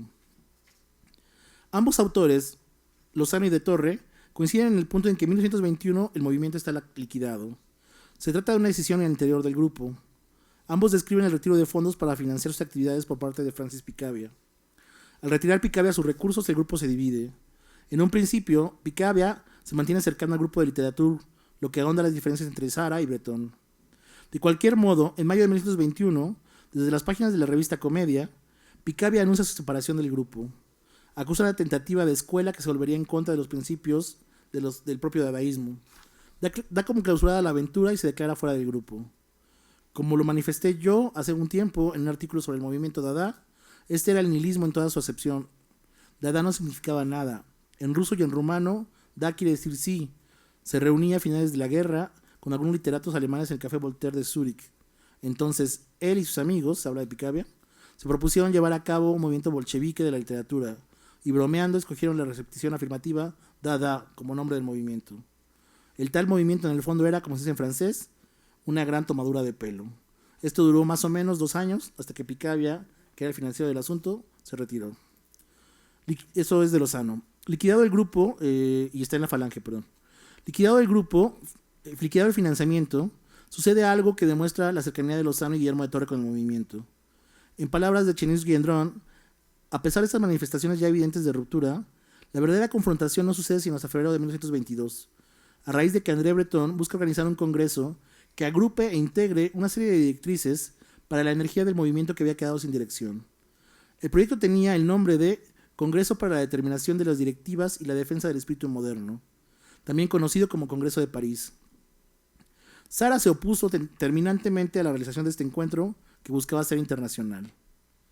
El único intento colectivo de este momento verdaderamente interesante fue el anunciado Congreso de París, convocado por Breton, Osenfant y Paul Hahn, los pintores de Leonie y Leyer y el músico Auric, que abarcaba un objetivo muy oportuno. Renovando la eterna pugna entre la tradición y la invención, trataban, según sus palabras, de solventar la cuestión de retorno al pasado, oponiéndose a la vague de virtud que periódicamente se manifiesta en el arte francés, y merced de la colaboración de todos los jóvenes espíritus interesados, proceder a la confrontación de todos los valores y tendencias netamente nuevas. Se trata, pues, de una reunión de carácter internacional que se oponga a la tentativa de normalizar los efectos y el lugar desestabilizador que el dadaísmo ha conseguido unos pocos meses dentro del medio cultural parisino. No es solamente la defensa de unas cuantas libertades formales para escribir poesía, sino de la conflictiva moral que ha representado el dadaísmo, con su espíritu irreverente, con su humor ácido y con la inventiva de determinada semántica en sus acciones, ready-made, collage y otras formas expresivas. En su formato, este congreso se manifestó por una declaratoria que Breton envía a una cantidad importante de adherentes, quienes le responden en forma de carta. En la Biblioteca Nacional Francesa, en el Departamento de Manuscritos, bajo la catalogación NAF 1436, se encuentra un lejo manuscrito de 160 páginas, que incluye esta declaratoria de Breton y la respuesta de los adherentes. Junto con los nombres de Raymond Aron, Georges Vitrac, Filippo Tommaso Marinetti, Jacques Rivière, Richard Helsenburg, entre otros, están los nombres de Rafael Lozano, con el membrete de director de revista, y de Guillermo de Torre, siendo los únicos hispanoamericanos convocados para el Congreso. Así pues, la ambigüedad que Lozano presenta ante el dadaísmo se compone de una observación muy cercana, de una relación estrecha que se puede verificar en los espacios editoriales que comparten, incluso en una propaganda abierta para el público mexicano. Todo esto mediado por una incomprensión del alcance del movimiento que le hace trastabillar conceptualmente al tratar de clasificarlo. Para Lozano, el frustrado Congreso de Mayo lo toma dentro de su mayor actividad como director de Prisma, Revista Internacional de Poesía. La revista le consume sus energías y su tiempo. La periodicidad mensual, sumada a la gran cantidad y diversidad de colaboradores, supone un esfuerzo muy grande para tenerla a punto. Se trata de una revista que publica principalmente traducciones y que cuenta con colaboradores de 15 países en sus 8 números. Por eso, el fracaso del Congreso no significó una disminución de su presencia en la vida pública, ni lo llevó a replantearse su labor o su cercanía con los grupos literarios de vanguardia parisinos. Al parecer ya tenía trazada su ruta. En agosto sale el último número de Prisma en París, y para diciembre de ese 1922 está colaborando en la revista La Falange de Jaime Torres Bodet y Bernardo Ortiz Montellano. Muchas gracias.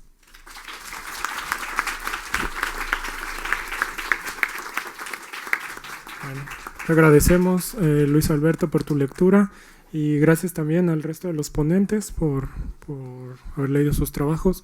Y ahora, bueno, vamos a abrir un tiempo para cualquier pregunta o comentario que les quieran hacer a nuestros ponentes. Sí, por ahí, Israel.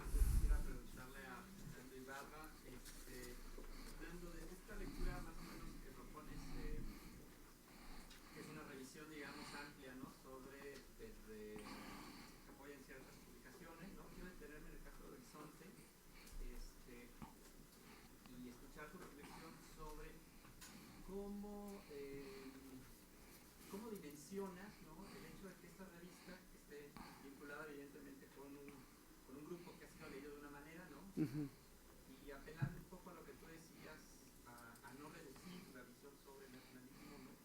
Pensar en que en esta revista también hay portadas, tres que recuerdo básicamente, ¿no? Esta que es muy clara sobre la fábrica, el humo, la ciudad, el aspecto productivo, etc. Pero también otra que recuerdo muy claramente que es Diego Rivera y la vendedora de Alcatraz. Y una tercera un grupo de jazz norteamericano de negros, ¿no? Entonces, bajo esta visión, digamos, reduccionista, que filia Horizonte con una lectura totalmente nacionalista, ¿no? ¿Cómo leer un nacionalismo que al mismo tiempo es norteamericano, clase baja, popular, musical, fabril y también bajo la línea, obviamente, de lo que tú sigues del arte y la pintura de Mogar, etcétera, ¿no? Con la figura de Diego Rivera, con una estética pictórica muy claramente identificada, pero también una ideología política detrás, ¿no? Entonces, en ese sentido, me gustaría escuchar tu reflexión más amplia, ¿no? De estos proyectos, como tal, ¿no? Y de romper esta idea de un nacionalismo estable, identificado con publicaciones periódicas, ¿no? Bien, no es fácil. Porque creo que para poder entender un poquito más cuál es la realidad de la revista Horizonte, tendríamos que remitirnos necesariamente a lo que están manifestando otras publicaciones culturales, y me remito casi siempre al Universal Ilustrado y a Revista de Revistas. En estas dos publicaciones se nota que hay un absoluto interés por darle seguimiento a las novedades culturales a nivel internacional. Lo internacional ya no se va a entender como un par de décadas anteriores, como Francia y sus alrededores, sino que lo internacional va a ser Chicago o Nueva York. Y ya a partir de ese punto podemos entender que hay una permeación de elementos que tienen que ver con la cultura popular de Estados Unidos en la cultura mexicana. Y es desde portadas de revistas, que sería la parte, digamos, más inmediata, de ver a una flapper, de ver a un, no sé, un cantante más o menos conocido, de ver instrumentos. De allí nos podemos pasar a las reconceptualizaciones que se tiene de ese modelo, las imitaciones y las reproducciones que después se van a llevar a cabo aquí en México.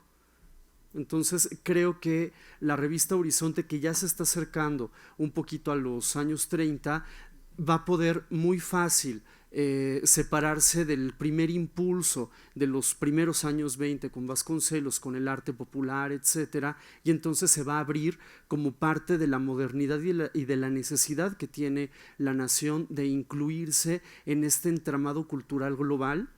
Y para eso va a ser necesario no renunciar a Estados Unidos. Para eso será necesario no renunciar a fábricas, no renunciar a edificios, aunque no tenga nada que ver con lo popular y no tenga nada que ver con entornos rurales y sobre todo indígenas. Pero sí es cierto, en la misma revista tenemos a Fermín Revueltas, tenemos a Charlotte, tenemos a Diego Rivera, y los tres están haciendo viñetas medio populistas, medio indígenas, medio urbanas, que tienen que ver con esta idea de modernidad. Pero digo, es lo que está en el aire en esta década, por eso me parece que es tan importante. Sí, yo, Fernando. Tengo una intuición sobre este periodo, que A ver, te la quiero compartir y de ahí tratar de polemizar un poco.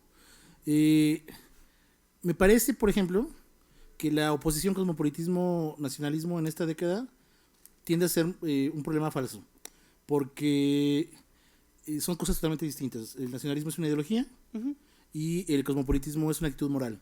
Entonces no hablamos de cosas que tengan contenidos similares. Es decir, el cosmopolitismo es una forma de asumir un dandismo, una forma de expresión personal. Y otra cosa que, bueno, a donde voy con esto es que me parece que en la década de los 20 esta ideología no está todavía formada. Es decir, son como atisbos, como líneas que se trazan para que en los 30 esta ideología nacionalista ya tome cuerpo. De hecho, por ejemplo, en Crisol, la intención de Crisol como revista es dotar de una ideología a la Revolución Mexicana. Lo dicen abiertamente, ¿no? Es parte de su ideario. Porque esta ideología no ha terminado de consolidarse. Es decir, el relato de cómo llegan al poder y por qué están ahí no tiene todavía cuerpo, no se ha ideado bien. Y una de las cosas que pasan aquí es que, creo yo, la línea del arte popular se abandona muy rápidamente. No fructifica como expresión ideológica. Y tan así que ya en los años 30 se ve como una forma de exotismo, como una forma de curiosidad, pero no tiene ya un cuerpo presente, ¿no? Como en los años 20 sí lo va a tener. ¿Qué opinas de esta idea? O sea, ¿te suena coherente o estoy desvariando? No, para nada. Como decía al principio de la exposición, eran hormigas sin cauce. Sí, ¿no? Ni siquiera me atrevo a llamar grupos, pensaría primero en personas. Sí. Personas que en algún momento sintieron la necesidad de adherirse, de tener una identidad. Pensemos primero en identidad como individuos, después identidad más de grupo y luego identidad nacional, con una pequeña característica en esta búsqueda, que había algunos que tenían la posibilidad de transmitir esas inquietudes por escrito y en medios masivos, o más o menos masivos. Pero creo que sí es el momento en el que se está realmente buscando un cauce, porque resulta que vino la revolución, resulta que se acabó la revolución, pero la revolución nació como un impulso también de individuos que no tienen un cauce definido.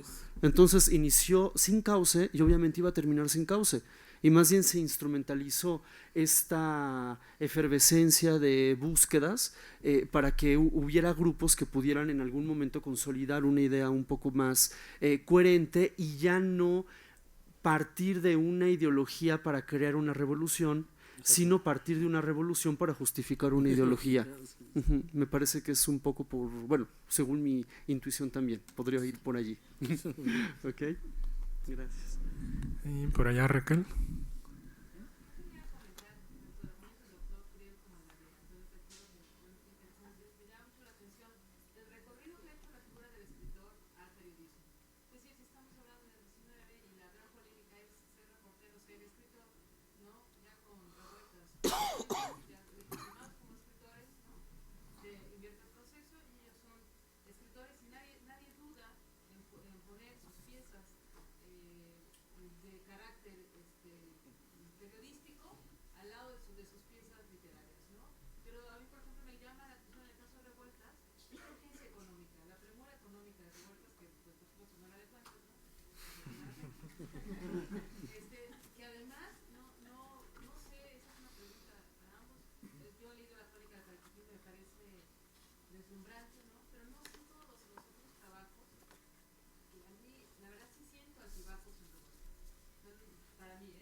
Para los dos.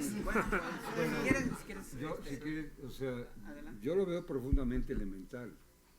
O sea, a Revueltas no se le presenta otro Paricutín y Fuentes no tiene oportunidad de un reportaje del tipo del que hizo en París. Ahora, pues somos naciones profundamente ignorantes, analfabetas, desiguales. O sea, pues ser escritor, ¿cómo puedes ser escritor si no eres periodista, historiador, reportero? ¿Qué haces en esas condiciones?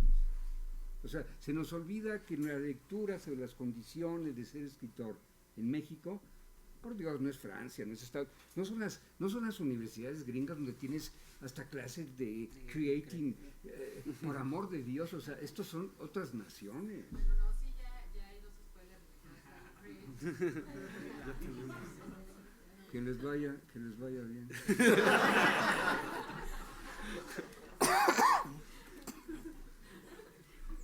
Yo suelo decir más que altibajos, a menudo que Revueltas tiene bajialtos, ¿no?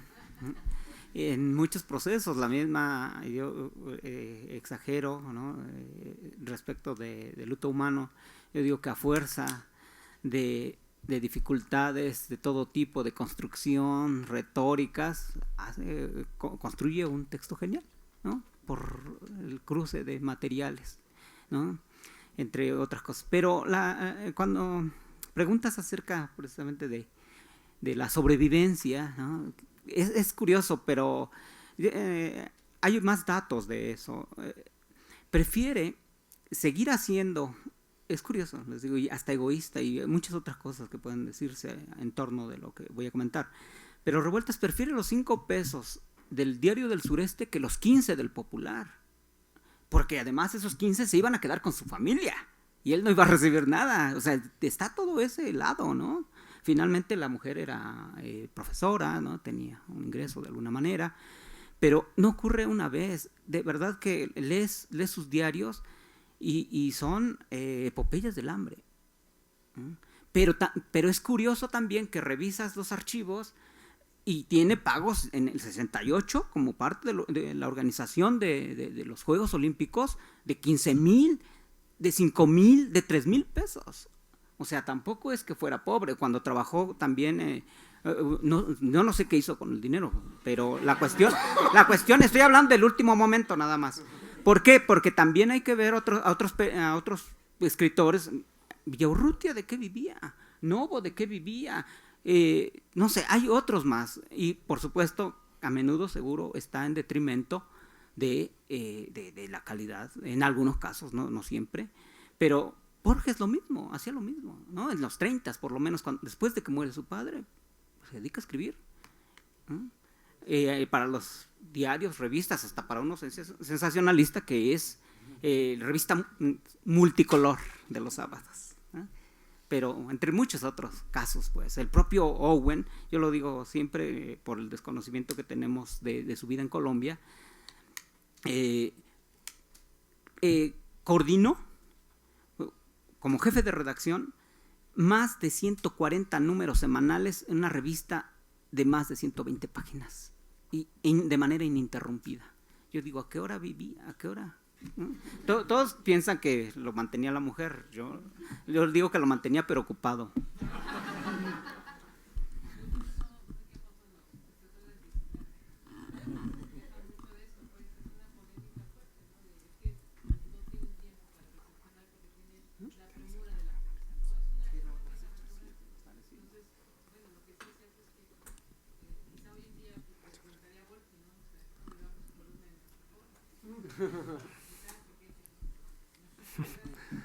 Gracias. Por allá, Ana Laura. Antonio, yo tengo una duda. ¿Encontraste todo esto de la crónica después de que hiciste la edición crítica de...?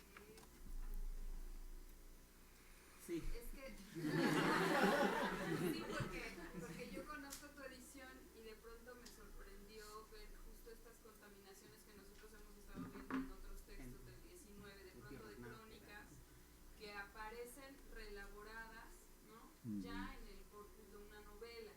Entonces me preguntaba si esto te sucedió cuando ya habías terminado. Sí, no solo eso, hay más material del propio luto humano, ¿no? Que había que rescatar.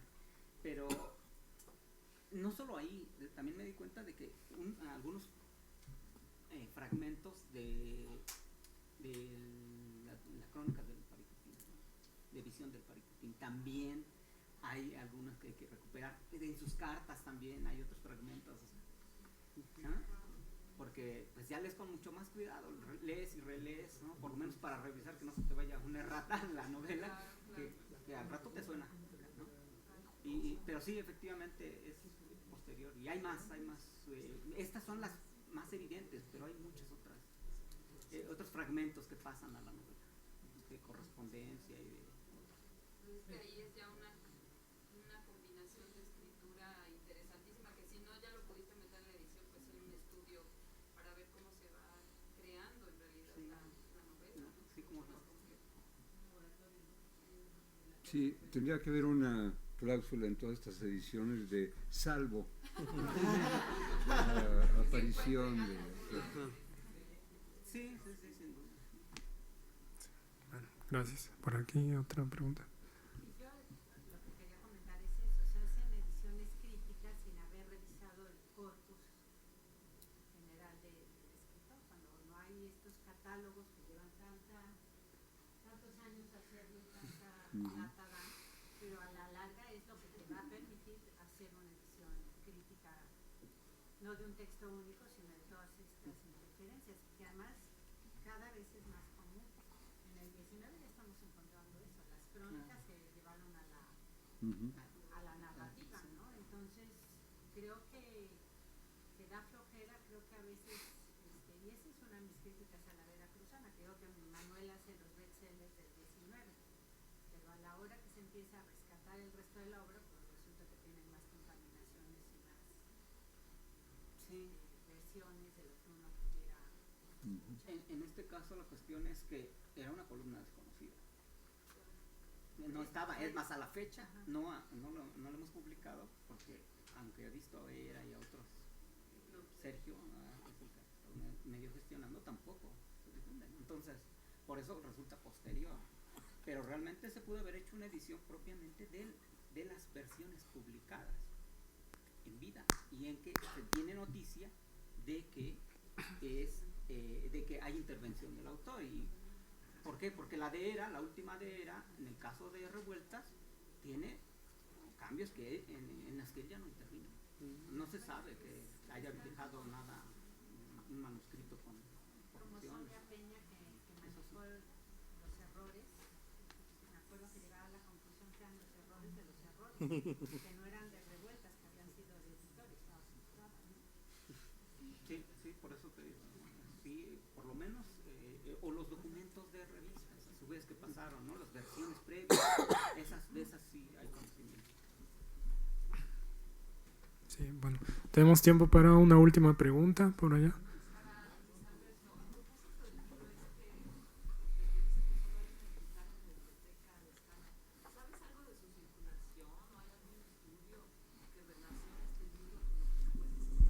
No, lo que yo, bueno, a ver, ese libro en particular es tiene una historia muy interesante porque son haikus. Son haikus que están saliendo ya como libro individual de haikus 3 años después de un día de tablada, ¿no?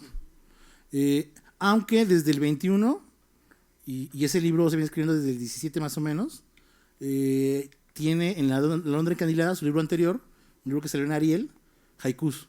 Entonces a mí me parece que la forma del haiku Lozano la viene trabajando en paralelo a tablada por otra vía.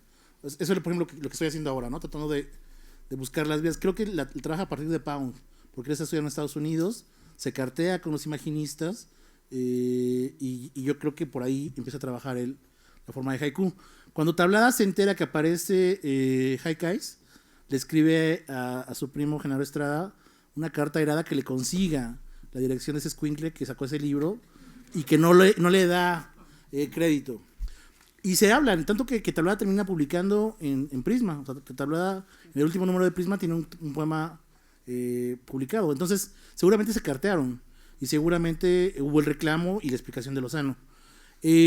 Lo que yo creo, bueno, primero, la compilación que hizo Agustín Jiménez hace un par de años sobre haiku en Hispanoamérica para el Tucán de Virginia tiene algunos de esos poemas de la Londra Encandilada y algunos de Haikais traducidos por el propio Agustín. No sé, yo creo que el libro todavía presenta complejidades físicas para manejarse, porque es una edición, pues todas las ediciones de Powolewski eran ediciones de lujo.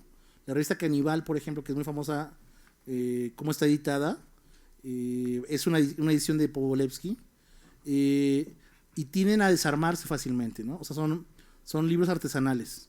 Aquí lo estoy buscando por todos lados y no hubo forma de que apareciera el ejemplar, ¿no? Y en realidad es el libro que me falta para tener la obra reunida, su poesía reunida, porque ya lo demás ya lo tengo. Entonces, yo espero, bueno, platicé hace poquito con un amigo de la Carlos III, que se vaya en las tardes a fotocopiar con mucho cuidado y mucha paciencia y me mande los ejemplares para tenerlo, ¿no? Que no se distraiga en Madrid. Exacto. pero en realidad esa historia está por contarse. ¿Cómo llegó al haiku? ¿Qué hace con el haiku?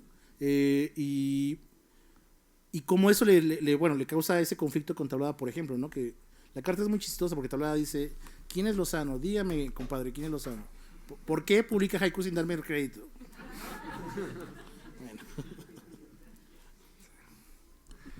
Bueno, pues les agradecemos mucho a nuestros ponentes y sobre todo muchas gracias a ustedes por su asistencia. Los esperamos el día de mañana y el día viernes, que es el cierre del Congreso. Tenemos mesas a las 10 y a las 12:30. Gracias.